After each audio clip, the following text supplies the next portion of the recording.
The movie commences at a lively house party where a group of teenagers has gathered. In the midst of the gathering, Kate informs her friends, seated around a table in the living room, about an application named Countdown to Skinny, which assists in monitoring calorie intake. Among the friends, Allie is particularly swift in researching the app to confirm its authenticity. She then displays her phone screen, revealing that she has located the Countdown app rather than the intended Countdown to Skinny. Interestingly, the app's description poses the question, if you could know exactly when you were going to die, would you want to know? Intrigued by this ominous query, the friends seated around the table collectively decide to download the app, with the exception of Courtney. However, Allie employs a compelling argument, playfully urging her not to miss out, which ultimately persuades Courtney to change her mind.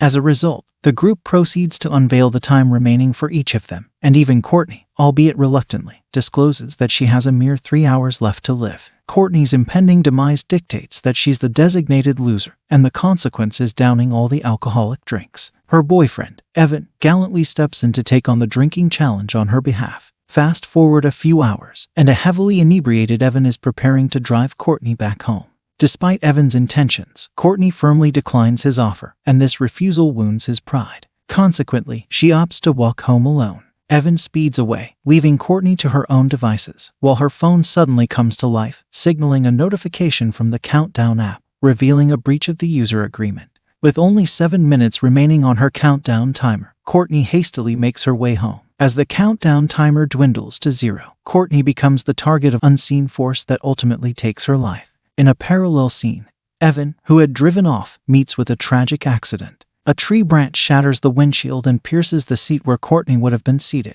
leaving him severely injured. We shift our focus to our protagonist, Quinn, as she arrives at her workplace, a hospital, assuming her role as a nurse and efficiently carrying out her daily tasks. Among her patients is Evan, scheduled for surgery the following day. Quinn pays him a visit, only to discover that he's mysteriously gone missing from his room. Her search leads her to a closed-off section of the hospital currently under construction, where she locates Evan. Evan confides in Quinn about Courtney's situation, and she endeavors to offer him solace. Evan then confides in her that he, too, has downloaded the app and faces a mere 19 hours of life. Quinn attempts to reassure Evan, suggesting that the app is likely a hoax, and escorts him back to his room. Shortly thereafter, Quinn's colleagues come together to celebrate her successful passage of a test, marking her official designation as a licensed nurse and an employee of the hospital. Amidst the celebration, while enjoying some cake, Quinn shares information about the app with her coworkers, which includes Dr. Sullivan and Father David. Curiosity piqued, they all decide to download the app.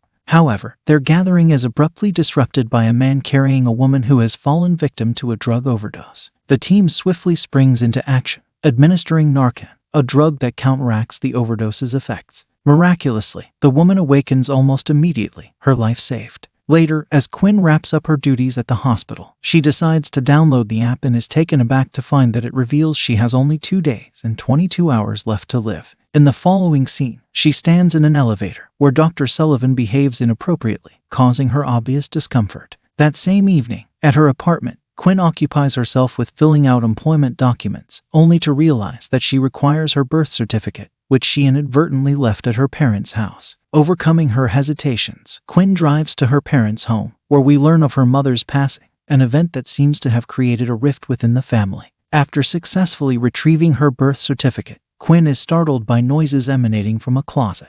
To her surprise, she discovers her teenage sister, Jordan, hiding with her boyfriend.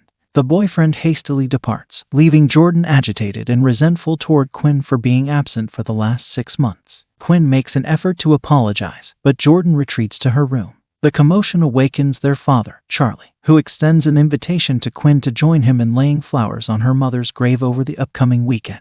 The following day, Evan, just moments away from undergoing surgery, is jolted as he checks the Countdown app, revealing he has a mere 3 minutes left to live. Filled with anxiety, he abandons his hospital room and receives a notification from the app, warning of a breach in the user agreement. As he hurries down the hallway, he catches sight of a figure draped in a black sheet at the far end. This mysterious figure vanishes and reappears in a sudden, heart-pounding jump scare, causing Evan to limp towards the nearest staircase. The stairwell plunges into darkness, and his phone issues an urgent alert, indicating he now has only 1 minute left to live. Evan strains to hear someone ascending the stairs, but the identity of the approaching person remains concealed. Moments later, Evan spots Courtney standing a few steps above him, her back turned. Desperate, he calls out to her, and she slowly turns around, revealing a nightmarish, demonic countenance. With terrifying speed, Demon Courtney charges toward him, and our perspective shifts to the bottom of the stairs as Evan's phone tumbles from the top alongside his lifeless body. Subsequently, Quinn arrives at the hospital, where she receives the grim news of Evan's demise. Determined to unravel the mystery, she decides to discreetly take possession of his phone and proceeds to the morgue,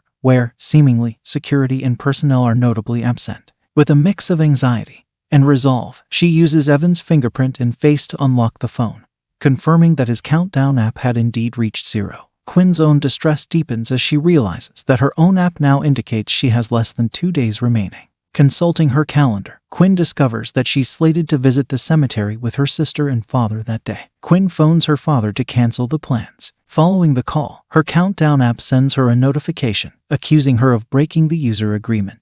Quinn dismisses it and proceeds to assist a patient in collaboration with Dr. Sullivan.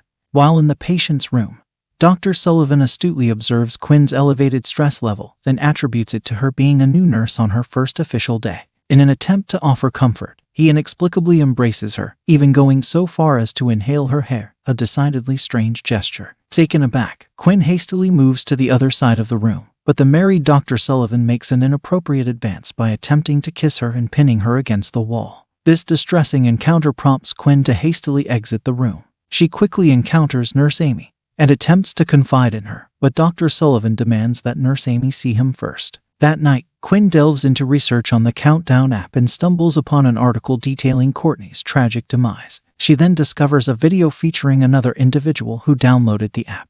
In the video, the young woman reveals that since acquiring the app, she has experienced unsettling visions, and as her remaining time dwindles, she has begun seeing her deceased cousin. In another video, the same young woman informs the viewer that her time has run out, and we witness a harrowing assault on her. Quinn barely has time to process this when, in a heart-pounding jump scare, a demonic Evan materializes at the foot of her bed. Panicked, Quinn switches on the lights, and Evan has vanished. However, her fright is profound enough that she hurls her phone to the ground, stomping on it, before making a hasty exit from her apartment. She resolves to spend the night in her car, opting for solitude over the turmoil of family conflict, even when confronted by monstrous apparitions. The following morning, Jordan wakes Quinn, bewildered by her actions. Together, they return to the apartment, where Jordan notices Quinn's phone, surprisingly still intact and displaying a notification from the Countdown app. It's revealed that Charlie has embarked on a work-related trip, leaving a neighbor to keep an eye on Jordan. However, Jordan expresses a desire to stay with Quinn. Quinn declines Jordan's request, but Jordan shifts her focus to the app. Once Jordan departs, Quinn heads to a phone store and engages in a humorous interaction with the store manager, Derek, while purchasing a new phone. Quinn insists on acquiring a completely new phone, resolute in her decision not to transfer any data from her previous one. Once the new phone is activated, she breathes a sigh of relief upon finding that the Countdown app is absent from it. However, her relief is short-lived as the new phone unexpectedly sends an alert, indicating that the app has been downloaded. Panicking, Quinn implores Derek to remove the app, but to her dismay, the deletion button fails to respond, prompting her to storm off. As Quinn exits the store, one of the other customers, Matt, inquires about the app she mentioned. Through her car's rearview camera, Quinn begins to witness unsettling visions of a sinister, Reaper-like figure, and in a jarring jump scare, demonic hands reach for her face. Quinn abruptly floors the gas pedal, reversing into another vehicle, prompting the owner to react angrily. Matt emerges from the phone store and confronts the irate car owner, compelling him to leave. It turns out that Matt, too, has downloaded the app, and he reveals that he has a mere 18 hours left to live. The scene then transitions to Quinn and Matt casually at a bar, as if they hadn't just discovered they both have less than a day to live. In a rather unconventional decision, the two devise a scheme to persuade an intoxicated bar patron to download the app so they can examine the user agreement.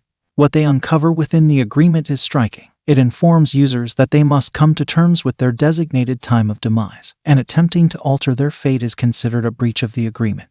The duo makes their way to the hospital and consults with Father David, suspecting that a malevolent force may be responsible for the app's curse. Father David, however, directs them to seek guidance from someone else. As they prepare to leave the hospital, Nurse Amy requests a conversation with Quinn. In the meantime, Matt heads to the restroom and encounters a ghostly child who launches an attack on him. Simultaneously, Amy escorts Quinn to an office where representatives from Human Resources and Dr. Sullivan are already present. Shockingly, it becomes evident that Dr. Sullivan has falsely accused Quinn of sexual assault. Despite Quinn's attempts to clarify the situation, Human Resources decides to suspend her pending an investigation. Frustrated and resentful, Quinn departs and reunites with Matt, who chooses not to divulge the unsettling encounter with the ghostly child. Together, they proceed to meet with Father David's recommended source of help, Father John. Father John regales them with a tale of an ancient prince who, once upon a time, was foretold his exact moment of death by a fortune teller. Coincidentally, the prophesied time aligned with an impending battle, so the prince opted to send his brother in his stead, thereby altering his fate.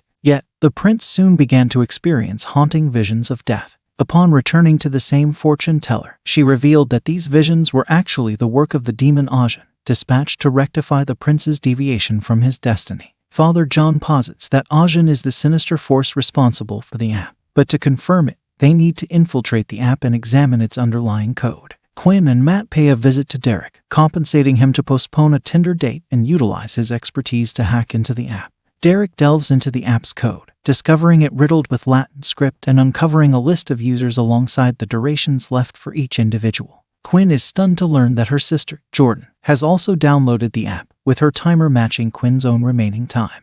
Derek takes action, modifying the time remaining for Quinn, Matt, and Jordan, and their respective apps promptly reflect the altered durations. With their newly adjusted countdowns, Quinn and Matt experience a moment of relief. Quinn invites Matt to stay at her place, expressing her aversion to being alone, and Matt consents. Later, as he reclines on her floor, he confides in Quinn that his younger brother passed away when he was a child.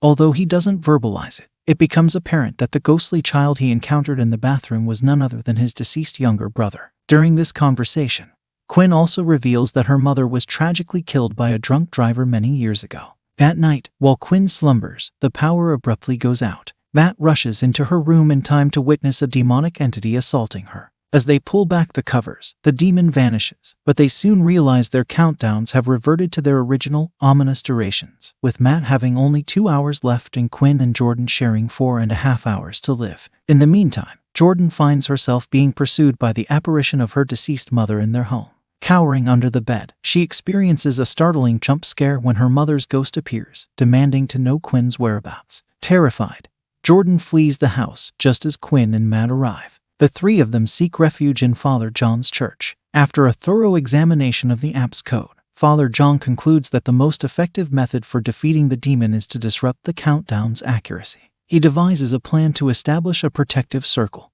and ensure that everyone remains inside it for a fraction of a second past the upcoming countdown.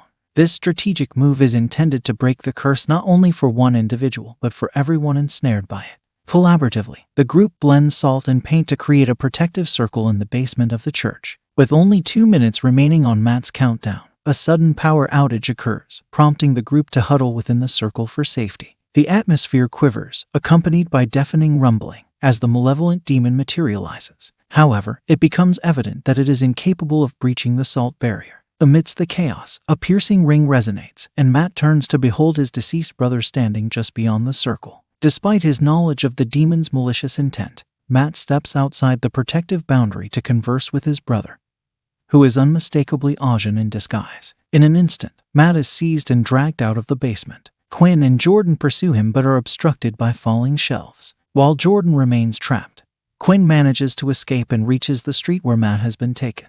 Matt asserts that the salt circle has succeeded, convinced that Ajahn has released him. Tragically, before Quinn can react, Matt is struck by a passing car and succumbs to his injuries. As Matt's countdown inexorably ticks down to 0, Father John helps Jordan exit the basement.